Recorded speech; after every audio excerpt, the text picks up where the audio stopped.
हरे कृष्णा। आज हम श्री क्षेत्र देहू धाम में श्री सिद्धेश्वर मंदिर में आए हुए हैं। बड़ा ही प्राचीन कालीन यह मंदिर है और जिस प्रकार से भगवान के हर धाम में धाम रक्षक शिव जी होते हैं, उसी प्रकार से यहाँ पर भी देहू धाम में सिद्धेश्वर के रूप में शिव जी धाम रक्षण का सेवा करते हैं। तो इस मंदिर को हम दर्शन करेंगे। ये शिव जी के शाश्वत पार्षद नंदी महाराज हैं और अब यहाँ पर हम लोग भगवान सिद्धेश्वर जी का दर्शन कर रहे हैं, जो कि बड़ा ही अद्भुत और सुंदर है। हरे कृष्ण कृष्ण कृष्ण हरे हरे, हरे राम राम राम हरे हरे।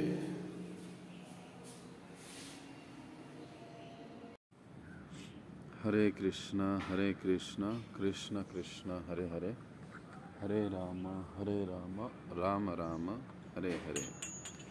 जय राधा माधव कुंज बिहारी, गोपीजन वल्लभ गिरिवरधारी।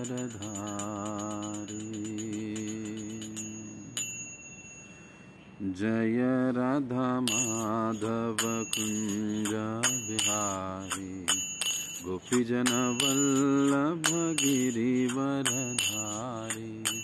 यशोदां नंदन व्रज जनरंजन, यशोदा नंदन व्रज जनरंजन। यमुना तीरवनचारी, यमुना तीरवनचारी। जय राधा माधव कुंज बिहारी, गोपीजन वल्लभ गिरिवरधारी। जय राधा माधव कुंज बिहारी, गोपीजन वल्लभ गिरिवरधारी। यशोदा नंदन व्रज जनरंजन, यशोदा नंदन व्रज जनरंजन। यमुना तीरवनचारी, यमुना तीरवनचारी। हरे कृष्ण कृष्ण कृष्ण हरे हरे, हरे राम राम राम हरे हरे। हरे कृष्ण कृष्ण कृष्ण हरे हरे, हरे राम राम राम हरे हरे। हरे कृष्ण कृष्ण कृष्ण हरे हरे, हरे राम राम राम हरे हरे। हरे कृष्ण कृष्ण कृष्ण हरे हरे, हरे राम राम राम हरे हरे। हरे कृष्ण कृष्ण कृष्ण हरे हरे, हरे राम राम राम हरे हरे। कृष्ण कृष्ण कृष्ण हरे हरे, हरे राम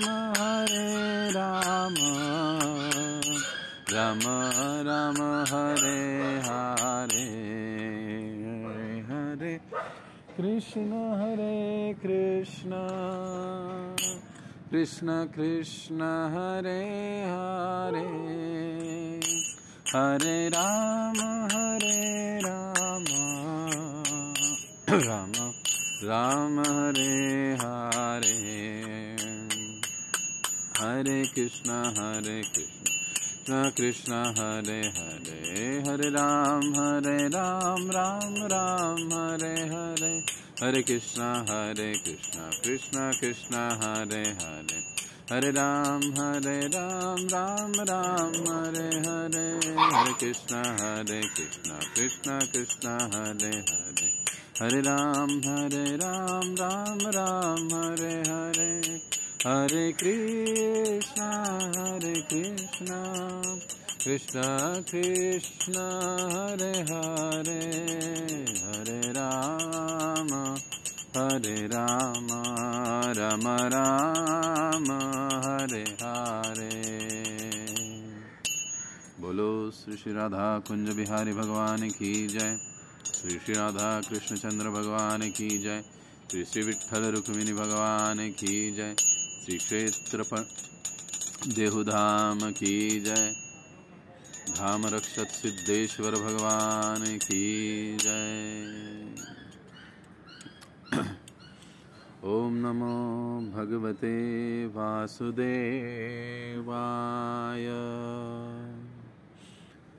ओम नमो भगवते वासुदेवाय।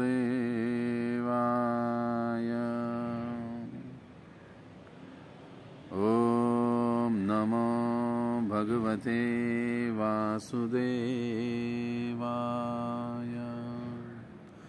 नारायणं नमस्कृत्यं नरं चैव नरोत्तमं देवीं सरस्वतीं व्यासं ततो जयमुदीरये। नष्टप्रायेषु अभद्रेषु नित्यं भागवत सेवया भगवती उत्तमश्लोके भक्तिर्भवति नैष्ठिकी। कृष्णाय वासुदेवाय देवकी नंदनाय च नंदगोपकुमाराय गोविंदाय नमो नमः। हरे कृष्णा। तो आज के भीष्म स्तुति के तीसरे सत्र में आप सभी का हार्दिक स्वागत है।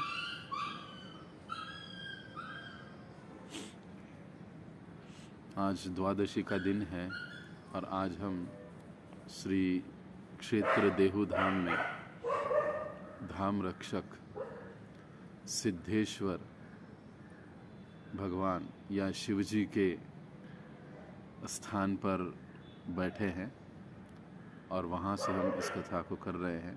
YouTube पर जब वीडियो आएगा तब आपको इस धाम का, शिवजी के सिद्धेश्वर धाम का भी दर्शन करवाया जाएगा। तो आइए हम अपने विषय को आरंभ करते हैं। श्रीमद् भागवतम के प्रथम स्कंद से प्रथम स्कंद के 9वें अध्याय के 2 श्लोक हमारे हो चुके हैं। आज हम तीसरा, चौथा और 5वां ऐसे 3 श्लोकों पर चर्चा करेंगे। तो आइए हम उसे पढ़ते हैं।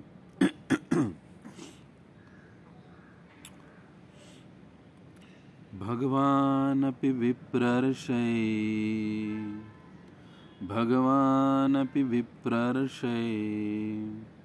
रथेन सधनञ्जयः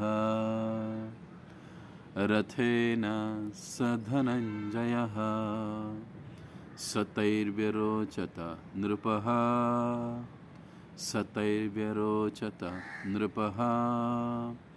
कुबेर इव गुह्यकैः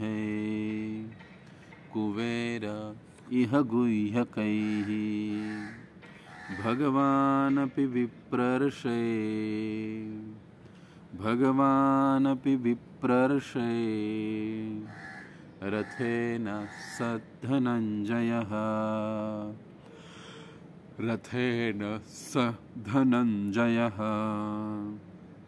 सतैर्व्यरोचत नृपः सतैर्व्यरोचत नृपः कुबेर इव गुह्यकेः कुबेर इव गुह्यकेः। अनुवाद तथा तात्पर्य श्रील प्रभुपाद जी के द्वारा। श्रील प्रभुपाद की जय। अनुवाद। हे ब्रह्मर्षि शौनक, भगवान श्री कृष्ण ही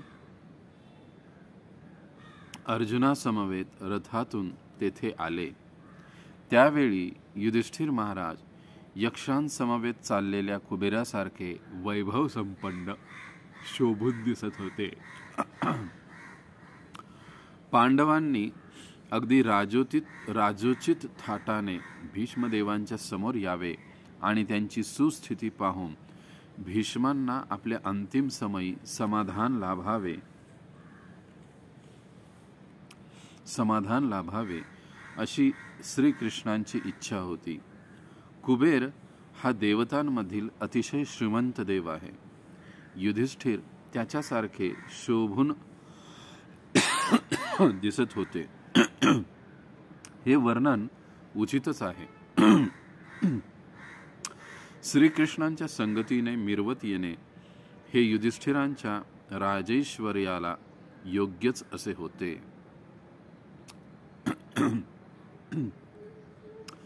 दृष्ट्वा निपतितं भूमौ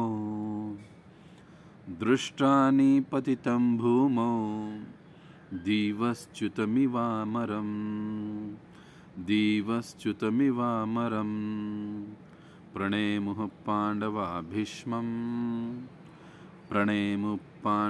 भीष्मं सानुगः सहचक्रिणा।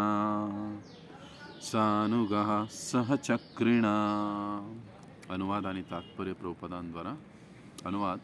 स्वर्गातून भूमीवर पतित झालेल्या एखाद्या देवाप्रमाणे भीष्मदेवांना पहुडलेले पाहून धाकट्या बंधूसहित युधिष्ठिरांनी आणि श्रीकृष्णांनी त्यांना प्रणाम केला।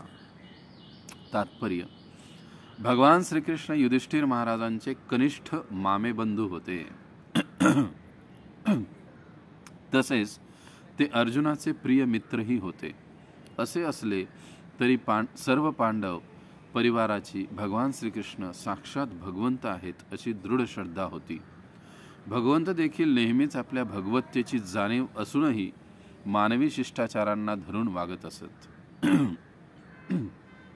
म्हणूनच निर्वाण पथावर असलेल्या भीष्मदेवांना त्यांनीही वंदन केले, जणू काही तेही युधिष्ठिरांचे बंधूच होते। तत्र ब्रह्मर्षयः सर्वे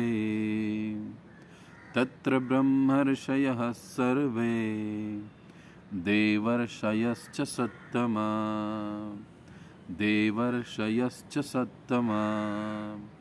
राजर्षयश्च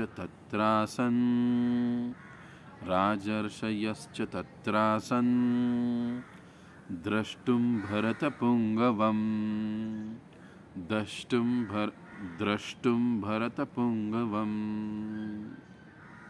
अनुवाद।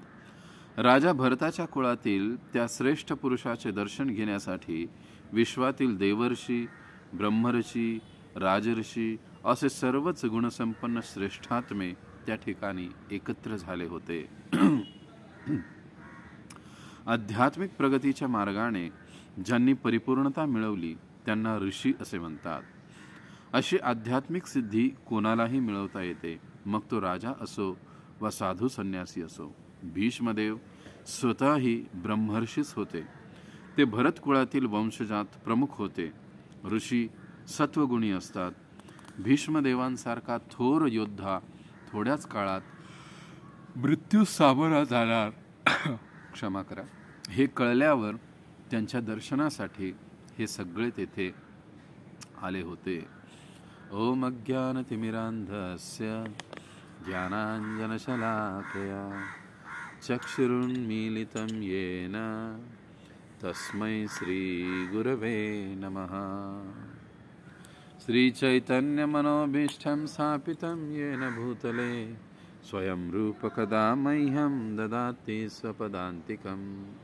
वन्देऽहं श्रीगुरौ श्रीयुतापदकमलं श्रीगुरुन् वैष्णवांश्च अद्वैतं सावधूतं परिजनसहितं श्रीकृष्णचैतन्यदेवं श्रीराधाकृष्णपादान् सहगणललिता श्रीविशाखान्वितांश्च नमः ॐ विष्णुपादाय कृष्णपृष्ठाय भूतले श्रीमते भक्तिवेदान्तस्वामिन् इति नामिने नमस्ते सारस्वते देवे गौरवाणी प्रचारिणे निर्विशेषा शून्यवादी पाश्चात्यदेशतारिणे नमः महावदन्याय कृष्णप्रेमप्रदायते कृष्णाय कृष्णचैतन्य नामिने गौरतुषे नमः।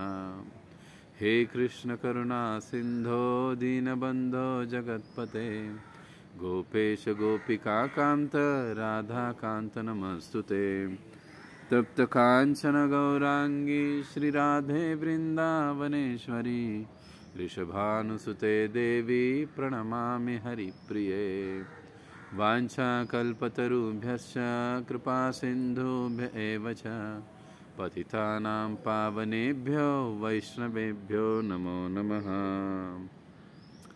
जय श्री कृष्ण चैतन्य प्रभो नित्यानंद श्री अद्वैत गदाधर श्रीवासादि गौर भक्त वृंद हरे कृष्ण कृष्ण कृष्ण हरे हरे हरे राम राम राम हरे हरे। मूकं करोति वाचालं पंगुं लंघयते गिरिं। तो कल के सत्र में हमने देखा था कि किस प्रकार भीष्म पितामह मृत्यु के शैया पर शरशैया पर लेटे हुए हैं और पांडवगण भगवान श्री कृष्ण के साथ उनके समक्ष पधारे हैं।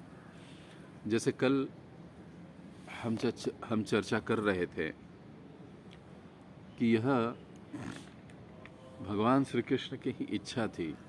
भगवान चाहते थे कि जो समस्त पांडवगण हैं ये मृत्युशैया पर लेटे भीष्म पितामह को मिलने के लिए जाए, और सिर्फ जाए नहीं बल्कि ठाट बाट से जाए। श्रील प्रभुपाद जी तात्पर्य में भी समझाते हैं क्यों भगवान ऐसे चाहते थे। कुछ आचार्यगण हमको समझाते हैं, उसको हम आगे वर्णन करेंगे। लेकिन हम सभी को याद होगा कि जब पांडवों को वनवास हुआ था तो दुर्योधन भी इसी प्रकार से उनको चिढ़ाया करता था, उकसाया करता था। जहाँ पर पांडवों का पड़ाव होगा वनवास के समय, वो बड़े ही ठाट बाट के साथ, राजसी ठाट बाट के साथ वहाँ पर जाता, अपना पड़ाव डालता और बहुत ही सुंदर सुंदर भोजन वहाँ पर बाहर पकाता, अपने सैन्य को, अपने मित्रों को वहाँ पर वो खिलाता, खुद भी खाता और बड़े ऐश के साथ रहता। इस प्रकार से वो दुर्योधन जो था वो अक्सर पांडवों को चिढ़ाया करता था, उकसाया करता था, जलाया करता था। ये बात अच्छी तरह से जानते थे। और खाना पीना सब कुछ होने के बाद जो कुछ झूठा पत्तल आदि है वो इन पांडवों के पड़ाव के पास फेंक दिए जाते थे,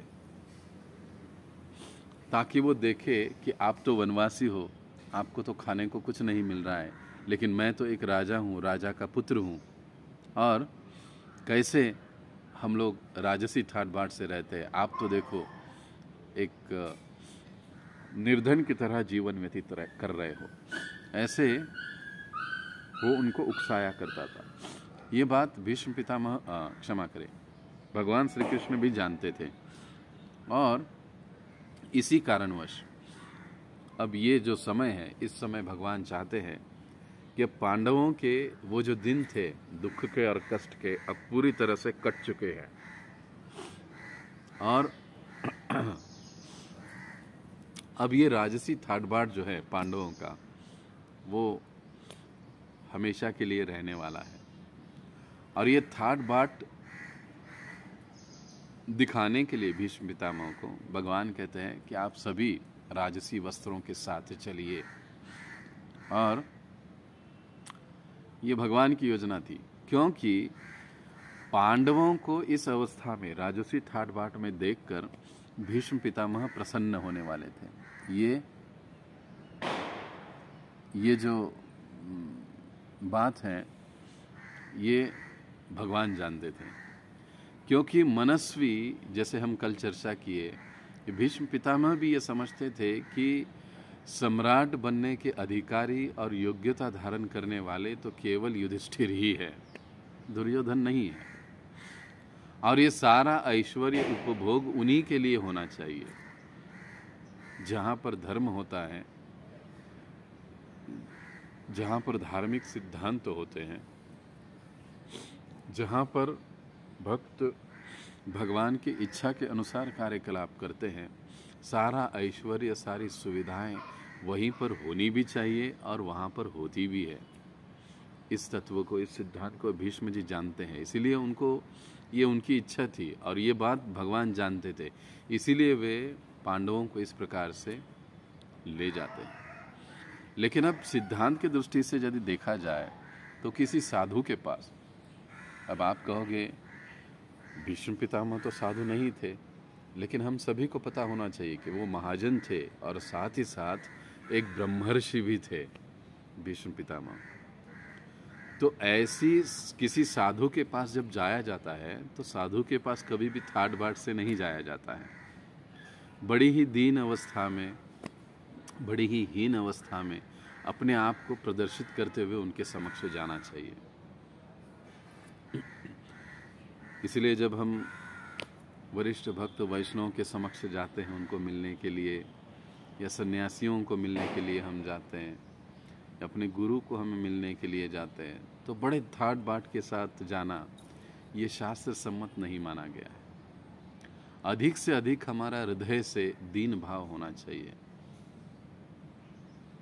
हमारे वस्त्र, हमारा पहराव, हमारा पहनाव बहुत ही सादा सरल और सिंपल होना चाहिए। अस्वच्छ नहीं, परंतु बड़ा ही सादा सरल और सिंपल होना चाहिए। यही शास्त्र हमको बताते हैं और शास्त्रों के कई उदाहरणों से हम इस बात को सीखते हैं। ये जैसे हमने पहले सत्र में ही कल कहा था कि भीष्म स्तुति की इन कथाओं से हम बहुत सी आचरण करने योग्य महत्वपूर्ण बातें हम यहाँ पर सीखने वाले हैं कि गुरु के सामने कैसे जाए, वैष्णव के सामने कैसे जाए, भगवान के समक्ष हमको कैसे जाना चाहिए, ये भी हम आगे सीखेंगे। लेकिन शास्त्र में तो ये उदाहरण आता है। अब यहाँ पर हमको थोड़ा विरोधाभास दिखाई देता है कि युधिष्ठिर महाराज जैसे धर्म के ज्ञानी व्यक्ति ऐसे ब्रह्मर्षि और साधु पुरुष के सामने, इतने महान व्यक्तित्व के सामने राजसी ठाट बाट के साथ सोने चांदी हीरे मोतियों के अलंकार पहने हुए रथ में बैठकर उनके समक्ष गए हैं, ये बात कुछ ठीक नहीं लगती है। और शास्त्र में हम देखते हैं इसके विपरीत। रामायण में एक प्रसंग आता है कि दशरथ महाराज को जब पुत्र संतान की प्राप्ति नहीं हो रही थी, तब उनको ये सुझाव दिया गया कि आपको इस विषय पर हमारे जो कुल पुरोहित, कुल गुरु है वशिष्ठ मुनि से विचार विनिमय करना चाहिए। और वशिष्ठ मुनि तो वन में रहते थे, हालांकि थे दशरथ महाराज के पुरोहित, लेकिन फिर भी दूर रहा करते थे। तो अब उनसे मिलने के लिए जाने की जब बात आती है, चर्चा होती है, तो महाराज जी कहते हैं हाँ मैं उनसे मिलने के लिए जाऊंगा। तब उनसे मिलने के लिए भी महाराज दशरथ जो है वो नंगे पैर जाया करते थे, बहुत राजसी ठाट बाट नहीं रखा करते थे, बहुत ही सिंपल जाया करते थे। जब पुत्र प्राप्ति का यज्ञ करना होता है, ऋषिशृंग के पास जाना होता है, उस समय भी बड़े ही सादे सरल वस्त्र पहनकर नंगे पैर महाराज दशरथ चले जाते हैं। हालांकि उस समय रामायण के प्रसंग में वर्णन आता है, माता कैकेयी कहती है कि चलो आप ऐसे ही कैसे जाओगे महाराज, मैं आपके साथ कुछ सेना भेज देती हूँ, घुड़सवार भेज देती हूँ, रथ भेज देती हूँ, कुछ भोजन आदि खाने का सामान मैं आपके साथ भेज देती हूँ, अभी मैं आज्ञा देती हूँ। तब वशिष्ठ मुनि कहते हैं, इसी सिद्धांत को वहाँ पर वो सुनाते हैं माता कैकेयी को कि हे रानी, गुरु के पास, साधु के पास जब कोई गृहस्थ जाता है तो वो थाट बाट में नहीं जाता है। थाट बाट में जाता हुआ वो शोभा भी नहीं देता है, क्योंकि साधु के पास गृहस्थगण कुछ लेने के लिए जाते हैं, और लेने के लिए जाने वाले व्यक्ति की भावना, व्यवहार और उसका पहनाव बड़ा ही दीन होना चाहिए। ये ऊपर की बात नहीं है, केवल वस्त्र साधारण हो और हृदय में दीनता की भाव वरिष्ठ भक्तों के समक्ष और गुरु के समक्ष, सन्यासियों के समक्ष इस प्रकार से थाट बाट में नहीं जाना चाहिए। इसीलिए हम वैष्णव आचार संहिता में भी देखते हैं ना कि मंदिर में पालकी में बैठकर आना, ऊंचे ऊंचे वस्त्र पहनकर आना, ये सारी बातें निषिद्ध मानी गई हैं। क्योंकि जैसे हम वस्त्र पहनते हैं, जैसे थाट बाट में आते हैं, तो हमारा भाव भी वैसे राजसी होता है। जबकि साधु सन्यासियों के पास जब हम जाते हैं तो हमारी चेतना सत्वगुण में स्थित हो, इस तरह से हमको चलना चाहिए। देखिए फिर रूप गोस्वामी पाद कैसे श्री चैतन्य महाप्रभु को मिलते हैं, दांत में तिनका पकड़कर वो श्री चैतन्य महाप्रभु के सामने समक्ष जाते हैं और उनसे प्रणाम करते हैं। नमो महावदन्याय कृष्ण प्रेम प्रदायते कृष्णाय कृष्ण चैतन्य नामिने गौरजुषे नमः। प्रणाम करते इस प्रकार से, दंडवत प्रणाम। और इतने बड़े मंत्री होने के बावजूद भी रूप गोस्वामी एक कोपिन पहनकर श्री चैतन्य महाप्रभु के सामने दांत में तिनका पकड़ कर जाते हैं। दांत में तिनका पकड़ने का क्या मतलब है? बड़ी ही हीन भावना कि दुनिया में जितने सारे पतित हैं, उन सभी पतितों से भी पतित मैं हूं। ये भावना रखना, ये कहना बड़ा आसान है। हम लोग ये कहते हैं कि दुनिया में जितने सारे अच्छे लोग हैं, उन सभी में से सबसे अच्छा अगर कोई है तो केवल मैं हूँ और दूसरा कोई नहीं। लेकिन एक आध्यात्मिक दुनिया में या आध्यात्मिक जीवन में बढ़े चढ़े भक्त का लक्षण होता है कि वो हमेशा अपने आप को अन्य भक्तों से कनिष्ठ या दीन समझता है।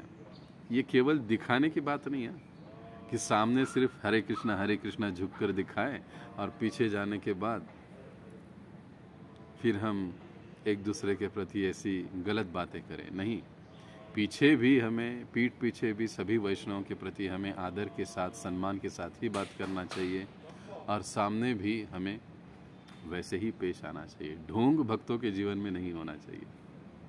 ये सिद्धांत यहाँ पर हमको दिख रहे। फिर राजा प्रतापरुद्र की बातें भी हम देखते हैं कि किस प्रकार से राजा प्रतापरुद्र चैतन्य महाप्रभु को मिलने के लिए जाते हैं।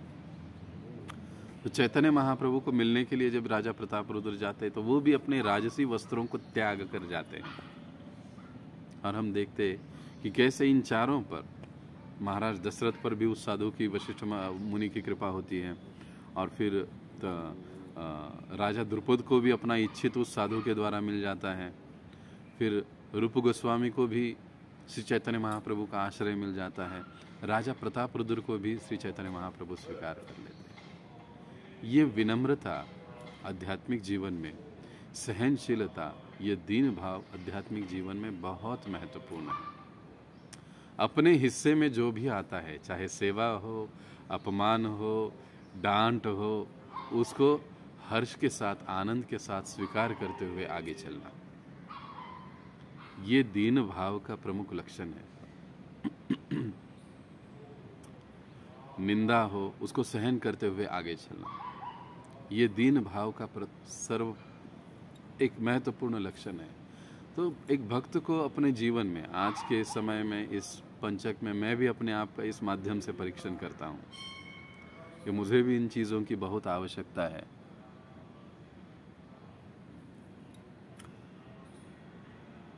तो लेकिन भगवान यहाँ पर इन पांडवों को थाट बाट के साथ ले जा रहे हैं। देखिए, भगवान और वैष्णव, भीष्म पितामह भगवान के शुद्ध भक्त है। एक प्रकार से भगवान जिस प्रकार से वैष्णव हर हमेशा भगवान को प्रसन्न करने की चेष्टा करते हैं, भगवान भी अपने भक्तों के प्रसन्नता का ख्याल रखते हैं। भगवान भी अपने भक्त को प्रसन्न करने का प्रयास करते हैं, उसके लिए कुछ भी करने के लिए तैयार होते हैं। तो इस सिद्धांत के विरोध में भगवान पांडवों को इस प्रकार से ले जा रहे हैं, क्योंकि इससे भीष्म पितामह यानी उनके एक शुद्ध भक्त प्रसन्न होंगे। इस तीसरे श्लोक के पहले पंक्ति में भगवान का वर्णन है और दूसरे पंक्ति में महाराज युधिष्ठिर का वर्णन है। यहाँ पर इस श्लोक में हम देखते हैं कि भगवान युधिष्ठिर महाराज के पीछे चल रहे हैं। मतलब आप अभी आंखों के सामने चित्र लाइए। सबसे पहले महाराज युधिष्ठिर आगे चल रहे हैं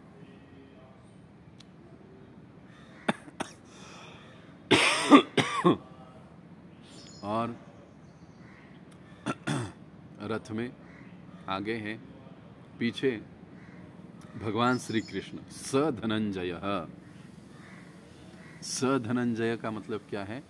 धनंजय के साथ। धनंजय किसे कहा जाता है? अर्जुन को कहा जाता है। स मतलब साथ, धनंजय के साथ अर्जुन है। देखिए, अखिल महाभारत के नायक कौन है? भगवान है। सारे महाभारत का प्रमुख पात्र यदि कोई है तो वो भगवान श्री कृष्ण है। लेकिन जब पांडवों का विजय हुआ और इसको बताने के लिए जब समस्त पांडव भगवान के साथ भीष्म पितामह के पास जा रहे हैं तो आगे कौन है? युधिष्ठिर महाराज है और पीछे कौन है?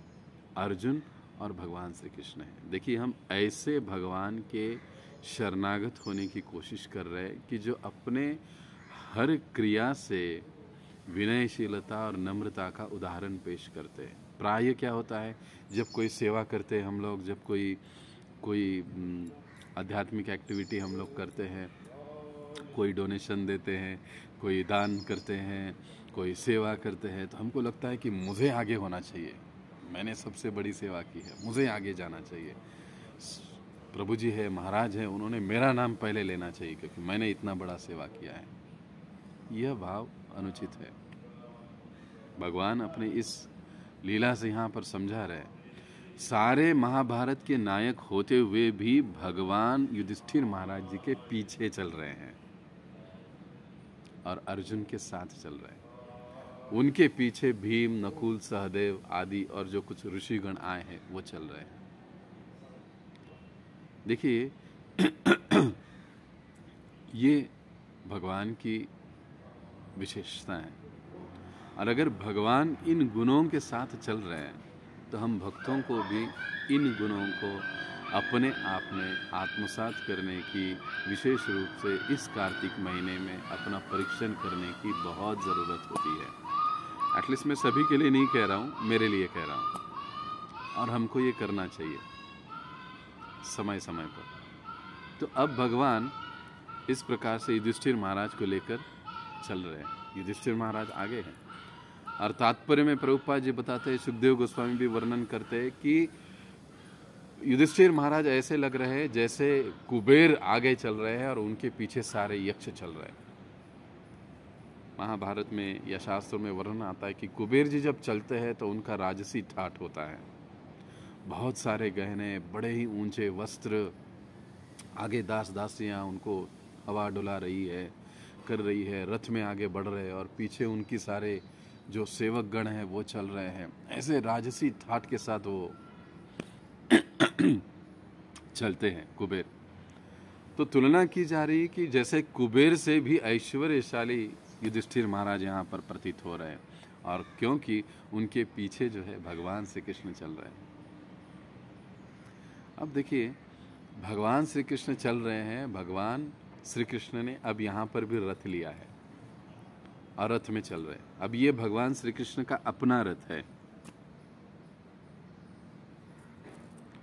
ये भगवान श्री कृष्ण का अपना रथ है, क्योंकि अर्जुन का रथ तो युद्ध के 18वें दिन ही जलकर भस्म हो गया था। हम सभी जानते हैं। जब युद्ध समाप्त हुआ तो सबसे पहले भगवान ने अर्जुन को नीचे उतारा। अर्जुन बड़े आश्चर्यचकित हो गए, अरे हमेशा पहले क्या होता था, भगवान पहले उतरते थे, फिर अर्जुन को नीचे उतारते थे, हाथ देते थे और फिर अर्जुन नीचे उतरता था। देखिए प्राय आज भौतिक जगत में हम देखते हैं, ड्राइवर भी जब हम रखते हैं अपने गाड़ी को, तो जब मालिक को उतरना होता है तो ड्राइवर पहले सीट से उतरता है, दरवाज़ा खोलता है और फिर मालिक उतरता है। देखिए भगवान की कितनी विनयशीलता है, कितनी विनयशीलता को दर्शाते हैं। लेकिन अब 18वें दिन ऐसे हो गया है कि भगवान ने क्या किया है, अर्जुन को पहले खुद उतरे, पहले अर्जुन को उतरने के लिए कहा है। अब अर्जुन उतर गए और बाद में भगवान उतर गए, और जैसे भगवान उतर गए तो ध्वज पर जो हनुमान जी थे वो भी उड़ गए, और जैसे हनुमान जी उड़ गए, भगवान भी उतर गए, अर्जुन भी उतर गए, उसी समय उस रथ में जोरदार एक स्फोट हुआ और वो रथ धाए धाए धाए धाए जलने लगा। क्यों? अर्जुन कहने लगे भगवान ऐसे क्यों हुआ? कहे अर्जुन, इतने सारे योद्धाओं ने जो बाण तुम पर चलाए थे, कर्ण ने, आदियों ने जो बाण तुम पर चलाए थे, क्योंकि इस रथ में हनुमान जी कहिए या मैं विराजमान था, तो वो इस रथ को स्पर्श नहीं कर पाए। लेकिन जैसे ही अब सेवा संपन्न हुई, हम लोग उतर गए, तो उन अस्त्रों ने अपना कार्य कर दिया और रथ भस्मसात हो गया। तो अब यहाँ पर जिस रथ में भगवान आ रहे हैं, वो भगवान का अपना रथ है, जिस और इस भगवान के रथ को जो चलाने वाले हैं, सारथी भगवान के होते हैं, उनका नाम होता है दारुक। इंद्र का रथ चलाने वाले का नाम होता है मातली। तो ये मातली रामायण के युद्ध में इंद्र के रथ पर बैठकर भगवान रामचंद्र ने रावण से युद्ध किया था, और उस समय सारथ्य किया था मातली ने। और भगवान के रथ का सारथ्य करते हैं दारुक। और भगवान के रथ में 4 घोड़े होते हैं। कितने? 4 घोड़े होते हैं। पहले का नाम होता है सेव्य, दूसरे का सुग्रीव, तीसरे का मेघपुष्टा और चौथे का बलाहक। ऐसे 4 घोड़े भगवान का रथ चलाते हैं। और ऐसे भगवान महाभारत में अर्जुन का रथ चला रहे थे। आप देखिए, तो ये भगवान की एक विशेषता है। जैसे चौथे श्लोक में श्रील प्रभुपाद जी तात्पर्य में समझाते हैं कि भगवान होते हुए भी भगवान पांडवों के एक संबंधी होने की सारी भूमिकाएं पूरी कर रहे थे। एक सर्वसाधारण व्यक्ति होने की भूमिकाओं को वो निभा रहे थे। भगवान वो कभी ये नहीं दिखा रहे थे कि मैं भगवान हूँ, मेरा विशेष स्थान होना चाहिए, मुझे विशेष आसन होना चाहिए, या मेरी व्यवस्था विशेष होनी चाहिए, या मेरा विशेष ट्रीटमेंट होना चाहिए। नहीं, वो पांडवों में से ही जैसे एक भाई है, कुंती महारानी के पुत्र है, इस प्रकार से ही वो रहते थे। इसीलिए गीता में भगवान कहते हैं कि मानुषिम तनु अवजानन्ति मां मूढ़ाम मानुषिम तनुम आश्रितम, कि मूर्ख लोग मेरा उपहास करते हैं अर्जुन, जब मैं मनुष्य रूप में इस धरातल पर अवतरित होता हूँ। तनु आश्रितम, मानुषिम यानी मनुष्य, तनु यानी शरीर, आश्रितम मनुष्य के शरीर का आश्रय लेकर जब इस भौतिक जगत में मैं आता हूँ, तो जो मूर्ख लोग हैं मेरा उपहास करते हैं, मुझे एक सर्वसाधारण व्यक्ति समझते हैं, मेरा शरीर भी साधारण है ऐसे समझते हैं। गीता में भगवान कहते हैं, और अपने उसी भाव के साथ भगवान यहाँ पर व्यवहार करते हैं। और इसीलिए 5वें श्लोक में पुनः प्रभुपाद जी समझाते हैं कि सभी भीष्म पितामह को प्रणाम किए। युधिष्ठिर महाराज, पांडव, साथ में आए गए साधुगण, ऋषिगण आदियों ने प्रणाम किया। लेकिन सबसे आश्चर्यजनक बात क्या हुई कि भगवान श्री कृष्ण भी भीष्म पितामह को प्रणाम करते हैं झुककर। कितनी बड़ी बात है, देखिए कि भगवान किसी को प्रणाम कर रहे हैं, ये बहुत बड़ी बात है। इससे हम समझ सकते हैं, जैसे कल भी हम चर्चा कर रहे थे कि भीष्म पितामह का स्थिति क्या था। उनकी स्थिति केवल भगवान ही समझ सकते थे। उनके समय इतने सारे लोग उनके साथ रहे, उनके अपने, लेकिन कोई भी भीष्म की स्थिति को ठीक ठीक नहीं समझ पाए। अगर कोई समझ पाए तो केवल और केवल भगवान श्री कृष्ण। इसलिए हम देखते हैं कई छोटे छोटे प्रसंगों में भगवान श्री कृष्ण और भीष्म पितामह का जो आदान प्रदान है ना, वो बड़ा ही विशेष और अलग है, प्रेम युक्त है, अलग ही भावना है। भगवान भीष्म पितामह के पास जब भी जाते हैं तो एक छोटा, अपने आप को एक छोटा समझ कर जाते हैं। उन्हें वे पितामह कहते हैं और वो खुद को छोटा समझकर, मानकर उनके सामने जाते हैं और व्यवहार भी वैसे ही करते हैं। देखिए, अपने आप को दीनहीन समझना, छोटा समझना एक बात है, और उस प्रकार से व्यवहार और आचरण करना ये पूर्णतया अलग बात है। व्यवहार भी हमारा ऐसे ही होना चाहिए। अब द्वारिका की एक बड़ी सुंदर घटना है, उस पर हम चर्चा करेंगे कि द्वारिका में एक ब्राह्मण रहता था और उस ब्राह्मण को पुत्र प्राप्ति हुई, पुत्र जन्मा, लेकिन कुछ ही समय में वो पुत्र मर गया। ऐसे करते करते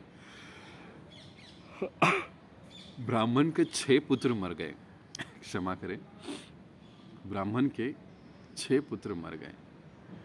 हर पुत्र जब भी मरता, ये ब्राह्मण सुधर्मा सभा में जाता, द्वारिका में भगवान के दरबार में जाता और भगवान को बहुत भला बुरा कहता कि ऐसे कैसे हो सकता है, मेरे पुत्र मेरे पहले मर रहे हैं। ये बात गलत है, क्योंकि उस समय हम देखते हैं पहले के ज़माने में यही होता था कि पुत्र अपने पिता की अर्थी को कांधा देते थे। कलयुग में ये होता है, या द्वापर के कुछ आगे के वर्षों में ये होता है वहाँ से, कि पिता को पुत्र के लिए कांधा देना पड़ता है। और शास्त्रों के अनुसार ऐसे कब होता है, क्यों होता है? जब राजा पुण्यशाली न हो, राजा धर्म का ठीक से पालन करने वाला न हो, राजा अगर ठीक से सामर्थ्यवान न हो आध्यात्मिक रूप से, तब ऐसी बातें होती है। तो ये ब्राह्मण 6ठे पुत्र के समय दरबार में आ गया और भगवान कृष्ण को बहुत भला बुरा कहने लगा। महाराज उग्रसेन को भला बुरा कहने लगा क्योंकि तुम लोग ठीक से नहीं हो, इसके लिए मेरे पुत्र मर रहे हैं। तो ये सारी बातें उस समय 6ठे पुत्र के समय अर्जुन वहाँ पर थे। ये वो समय की घटना है जब सुभद्रा अर्जुन प्रायश्चित यात्रा के लिए निकल पड़ते हैं और द्वारिका पहुँचते हैं इंद्रप्रस्थ से। ये वो समय की घटना है। तो अब अर्जुन भी वहाँ पर उपस्थित है। जब अर्जुन इन बातों को सुनते हैं तो उनको बड़ा गुस्सा आता है। कहते हैं कि अरे, मेरे समक्ष मेरे भगवान का इस प्रकार से अपमान हो रहा है। अर्जुन प्रतिज्ञा कर लेता है कि अब तुम्हारे 7वें पुत्र की रक्षा मैं करूंगा, और अगर तुम्हारे पुत्र की रक्षा मैं नहीं कर पाऊंगा तो मैं जीवित अग्नि में प्रवेश कर जाऊंगा, अग्नि समाधि ले लूंगा। ऐसी प्रतिज्ञा कर लेता है। तो भगवान बड़े टेंशन में आ जाते हैं कि अरे ये क्या है। अब 7वां पुत्र हुआ, 7वां 8वां पुत्र हुआ। अब मजे की बात यह हुई कि 8वां पुत्र तो शरीर के साथ ही गायब हो गया। यानी इसका तो दाह संस्कार करने को भी उस ब्राह्मण को नहीं मिला। ऐसी अवस्था हुई। अब अर्जुन बड़े ही सकपका गए। वो समझ गए कि अब समय आ गया है कि मुझे अग्नि में प्रवेश कर लेना चाहिए, क्योंकि मैं अपनी प्रतिज्ञा पूर्ण करने में सफल नहीं रहा हूं। क्योंकि ये ब्राह्मण का जो पुत्र है, मैंने प्रतिज्ञा कर ली कि इसकी रक्षा करूंगा। पहले शरीर तो मिलता था बच्चे का, लेकिन अब तो शरीर के साथ ही बच्चा गायब हो गया। ये क्या बात है। तब जो अर्जुन है अग्नि में प्रवेश करने ही वाले होते हैं कि भगवान श्री कृष्ण उनको रोक देते हैं। कहते हैं रुको, चलो हमें एक स्थान पर जाना है। हम अब इस ब्राह्मण के सभी पुत्रों को लेकर आएंगे। और फिर भगवान श्री कृष्ण अर्जुन के साथ रथ पर बैठे हुए, ये भी रथ भगवान चला रहे हैं, रथ पर बैठे हुए कारण सागर में चले जाते हैं, जहाँ पर महाविष्णु लेटे हुए होते हैं। महाविष्णु जैसे ही इन नर नारायण रूप को देखते हैं, भगवान श्री कृष्ण को, अर्जुन को देखते हैं, वो बड़े प्रसन्न होते हैं, आनंद में भाव विभोर होते हैं, उनका दर्शन करते हैं। देखिए, महाविष्णु भी, ये प्रमाण है कि भगवान श्री कृष्ण ही मूल पुरुष है, अन्य समस्त विष्णु रूप जो है वो भगवान से प्रकट होते हैं।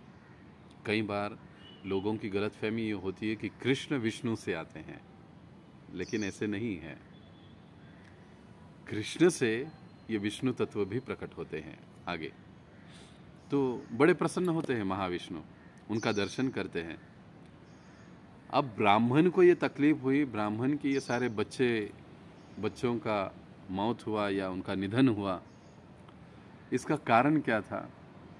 महाविष्णु कहते हैं कि हे प्रभु, मेरी तीव्र इच्छा थी कि आप दोनों को इस प्रकार से दर्शन करने की, कि आप रथ चला रहे हो, अर्जुन पीछे हैं, आपके इस नर नारायण रूप को देखने की, वास्तविक ये ऐसे आपके रूप को देखने की मेरी तीव्र इच्छा थी।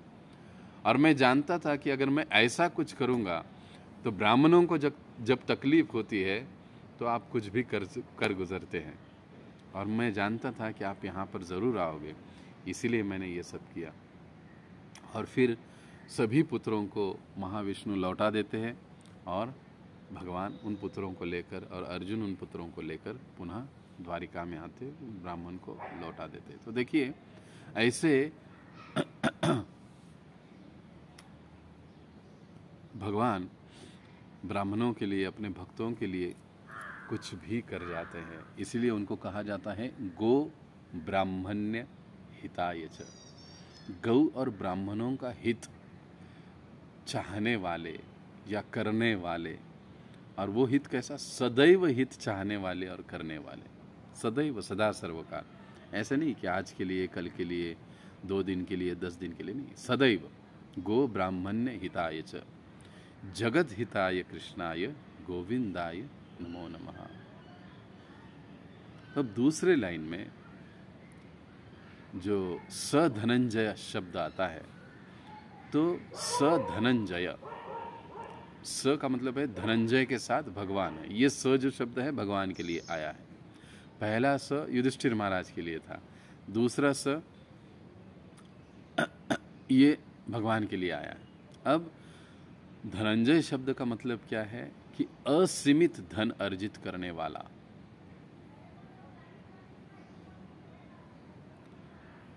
और दूसरा, जो अक्सर भगवान के साथ रहता है उसको धनंजय कहते हैं। जो निरंतर भगवान के साथ रहता है उसको धनंजय कहते हैं।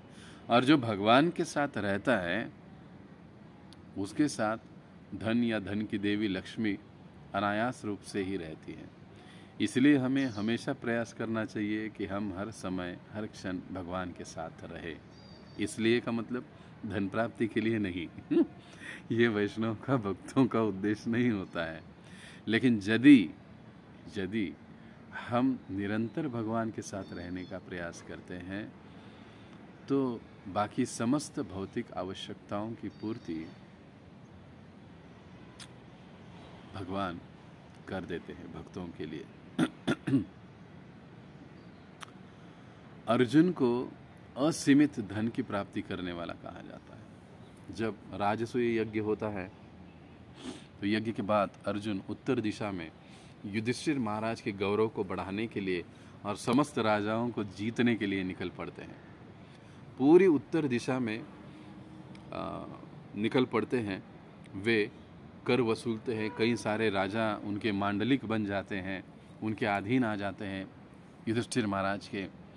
ऐसे करते करते करते करते अर्जुन जो है वो हिमालय तक पहुंच जाते हैं।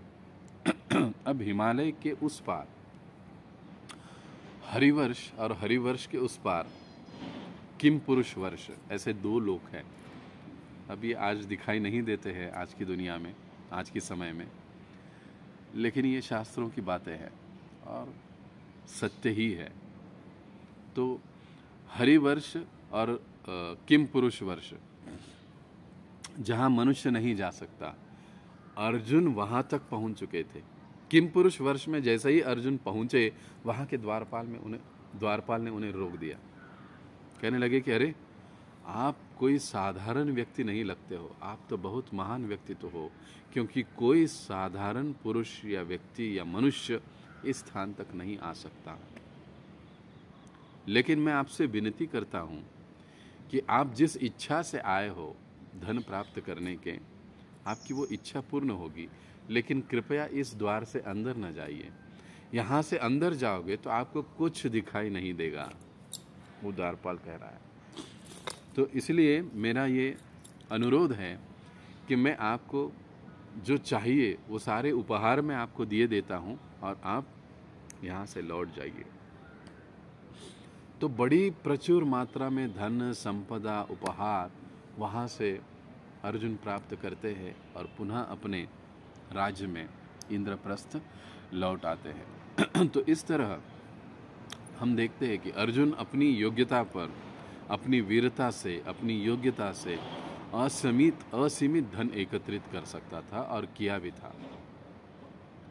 और प्रभुपाद जी तात्पर्य में समझाते कि जो व्यक्ति नारायण की ओर उन्मुख होता है, लक्ष्मी की प्रसन्नता उसे सहज ही प्राप्त हो जाती है। उसके लिए उसे कोई बहुत कठोर मेहनत करने की, मशक्कत करने की आवश्यकता नहीं पड़ती।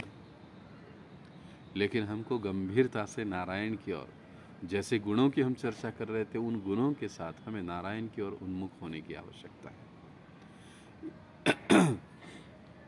उसी प्रकार से हम देखते हैं धनंजय शब्द प्रभुपाद जी के ऊपर भी एकदम फिट बैठ जाता है, एकदम सही।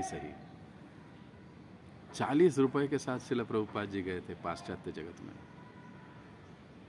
और कितनी सारी आज हम देखते हैं कि इस्कॉन का 40,000 करोड़ से भी अधिक संपत्ति आज इस्कॉन का है। क्यों? क्योंकि प्रभुपाद भगवान श्री कृष्ण के प्रति बड़े ही गंभीरता से, प्रामाणिकता से उन्मुख ही थे, शुद्ध भक्त थे। अतएव ये सारी सुविधाएं उनको मिलना क्रम प्राप्त था। एक चीज, श्रील प्रभुपाद जी, देखिए, अर्जुन धनंजय कहे जाते हैं क्योंकि एक कारण ये भी है कि वो शस्त्रों से सभी को पराजित करते थे। असीमित मात्रा में अपनी योग्यता के आधार पर उन्होंने धन को एकत्रित किया। प्रभुपाद जी ने भी किया धन को एकत्रित, इतने सारे। किसके लिए? भगवान की सेवा के लिए। अपने शस्त्रों से वो दूसरों को पराजित किया करते थे। प्रभुपाद जी भी, उन्होंने सारे विश्व के बुद्धिमान लोगों को शास्त्रों से पराजित कर दिया। शस्त्र और शास्त्र, इसलिए कहा कि हमारे वर्तमान आचार्य एक समझाते हैं कि ये धनंजय शब्द प्रभुपाद जी के ऊपर भी एकदम फिट बैठता है। अकेले विपक्षियों के बीच श्रील प्रभुपाद जी, इतने विरोध करने वाले प्रभुपाद जी को था, लेकिन वे अकेले थे। अकेले प्रभुपाद जी शास्त्रों के आधार पर सभी को पराजित करते और कईयों को हरे कृष्ण आंदोलन में वो जोड़ देते थे। इसलिए प्रभुपाद जी अक्सर कहा करते थे कि जो व्यक्ति भगवान श्री कृष्ण और अर्जुन के संबंध को समझता है, वही व्यक्ति, केवल वही व्यक्ति भगवद गीता को समझ सकता है, अन्यथा संभव नहीं। अब जैसे दूसरे पंक्ति की हम चर्चा कर रहे थे, 1-2 मिनट हम अधिक लेंगे।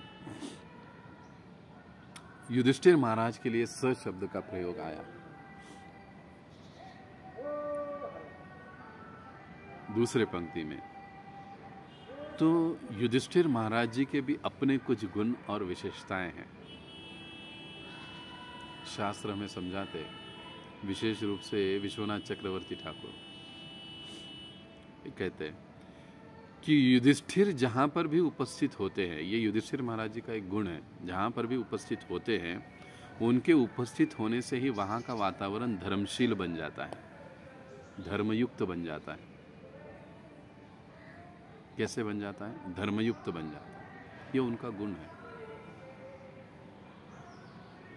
हम वैष्णव बनने का प्रयास कर रहे हैं। जहाँ पर भी हम उपस्थित होते हैं, हमारी उपस्थिति से वहाँ का वातावरण कैसे कृष्णमय बने, इसके लिए हमें प्रयास करना चाहिए। दूसरी चीज, युधिष्ठिर महाराज की उपस्थिति से ही लोग धर्म के पालन में अनुरक्त हो जाते थे। कहने से पहले ही, बोलने से पहले ही उनको देख के ही लोग धर्म का पालन करने के लिए अनुरक्त हो जाते थे। और जहां पर युधिष्ठिर महाराज रहते उस स्थान पर धन, धान्य, वर्षा सब कुछ सही मात्रा में उपस्थित हो जाता था। क्योंकि जहां पर धर्म है, जहां पर भगवत भक्ति है, वहां पर समस्त प्रकार की सुविधाएं उपलब्ध है, उपस्थित हो जाती है। इसी बात को दिखाने के लिए, समझाने के लिए जनसाधारण जनों को भगवान श्री कृष्ण युधिष्ठिर महाराज पांडवों को ठाट बाट के साथ भीष्म पितामह के पास ले जा रहे हैं। अब भीष्म पितामह के पास ये सारे पांडव पहुंच गए हैं। शरशैया पर भीष्म पितामह लेटे हुए हैं और अब यह घटना होने वाली है, ये सारे सृष्टि में, ब्रह्मांड में पता चल गई। कई सारे देवता वहाँ पर उपस्थित हुए, कई सारे ऋषि मुनि साधुगण वहाँ पर आ गए। अब कौन कौन साधु और कौन कौन ऋषिगण वहाँ पर उपस्थित हुए भीष्म पितामह का उपदेश सुनने के लिए, इसको हम आज शाम के सत्र में सुनेंगे, देखेंगे।